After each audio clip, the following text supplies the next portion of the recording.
Are we from New York? Clap if we're from New York. Native New Yorkers. All right, hell yeah. Clap if we're visiting New York. Okay, a couple visitors. You like it, visitors? Yeah? Nothing weird has happened yet? No, not yet. Okay, give it time. It will. New York's a weird city. Get on the train, get a finger slipped in your butt. You never know, man. It's a wild town. You just try to enjoy the A train. You're like, oh, I'm different now, you know? Yeah, I love New York because it like happens fast. It happens fast that you like. I had this homeless dude come up to me one time. He was like, hey, brother, you got any sandwiches?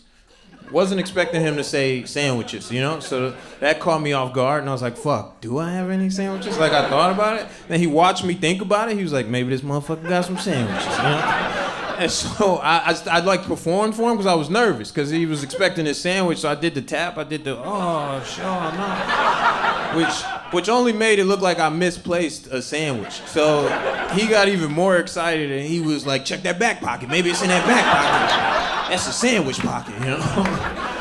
And so I had to let him down easy because he was really fiending for the sandwich. So I was like, all right, hey man, I don't have a sandwich. I don't carry sandwiches on my person, you know? And then he was like, for real? And I was like, yeah, for real, dog.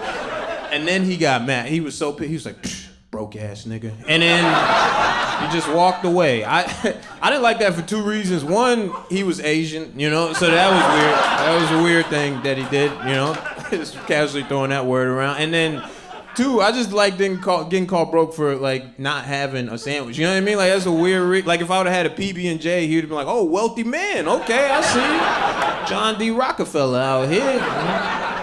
So yeah, I like New York, man. I like New York a lot. New York is fun because there's so many different levels of people out here. Like if you're trying to find a certain type of person, you can find them. You know, if you're dating's fun out here. It's different types of people. Me, I like spooky ladies. That's the type of ladies. You know what I'm talking about? Short hair, tarot cards, a lot of tattoos. You know, type of lady you walk home, you get home, you're like, hey babe, I'm home. She's like, welcome home. You know, like, oh shit, I know we're casting spells. That's cool. You know, I love that. I like that. I like the spooky ladies because they test your sexual boundaries. They'll see how far you'll go. You know, I dated a spooky lady. She was pansexual. If you don't know what pansexual means you'll fuck anything, pots, pans, the whole kitchen.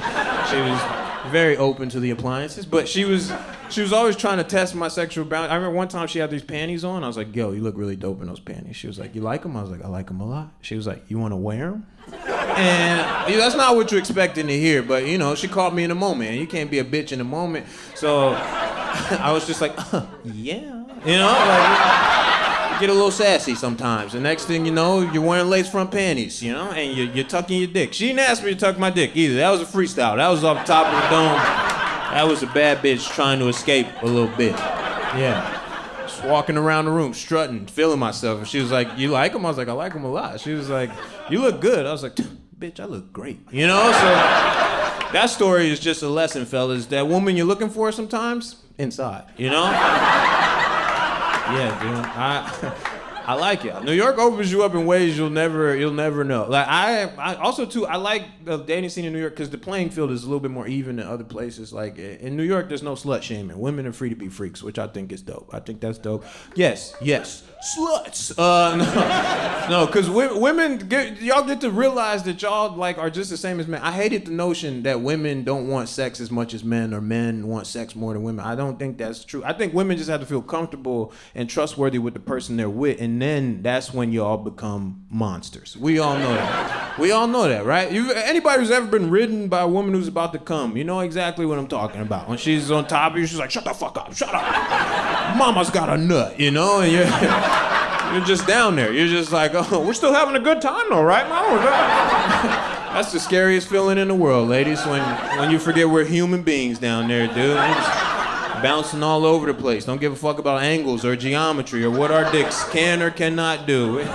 We're just holding on for dear life. We're like, she's gonna break it off. Like, it's terrifying. Yeah, y'all are monsters, just like us. The other scary moment is if you ever gone down on a woman who's about to come. Also terrifying. She's got your head, she's moving you all around, but you're still locked in on the mission at hand, still trying to do your job like a soldier down there, you know? You're just like, oh!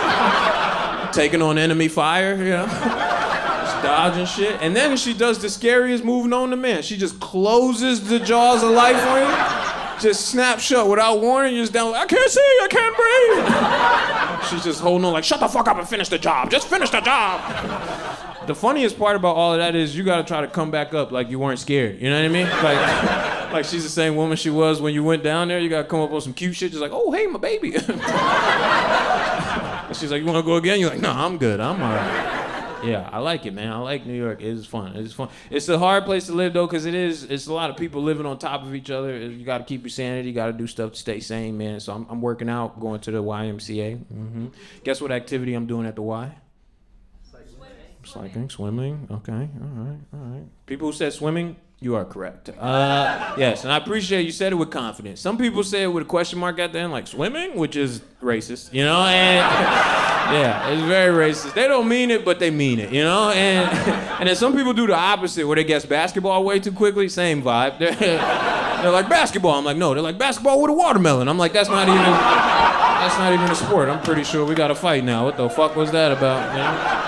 Yeah, it is. It gets weird, man. It gets weirdly racial at the YMCA pool. I will concede that fact. I'm usually the only black person at the YMCA pool a lot of times. Sometimes I'll see another black person. I'll be like, oh, what's up? And they're like, oh, it's not my shift, you know, and they leave. But yeah, it's weird when I'm the only one, because then I'm like, fuck, I got to swim for my entire race, you know? Like, sometimes you just want to grab a noodle and fuck around in the pool. Sometimes I want to be a little silly fish, see how deep you can go, and just be like, oh, I'm a little scuba diver, you know? But no, I'm like, God damn it, I gotta swim for Frederick Douglass or whatever the fuck.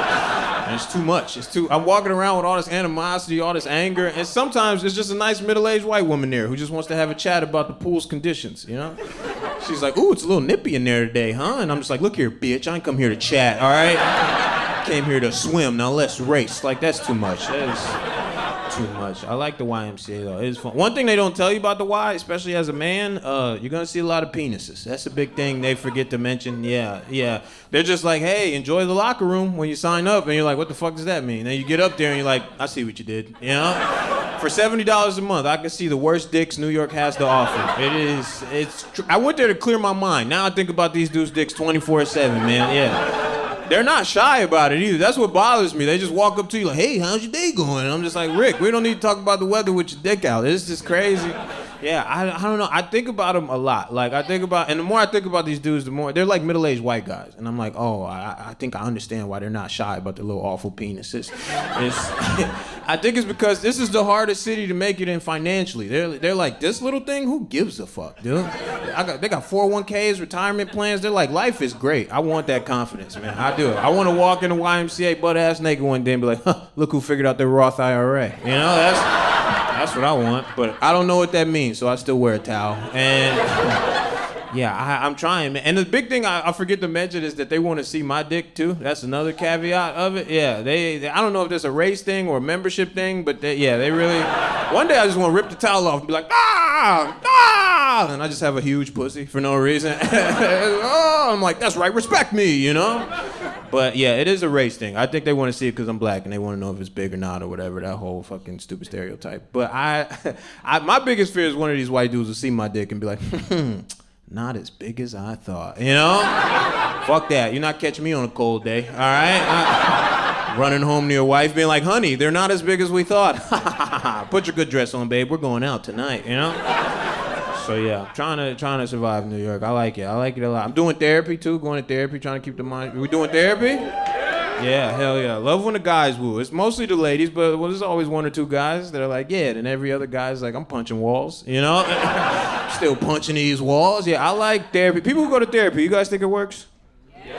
Yes. I think we pay a lot of money, so we gotta say that.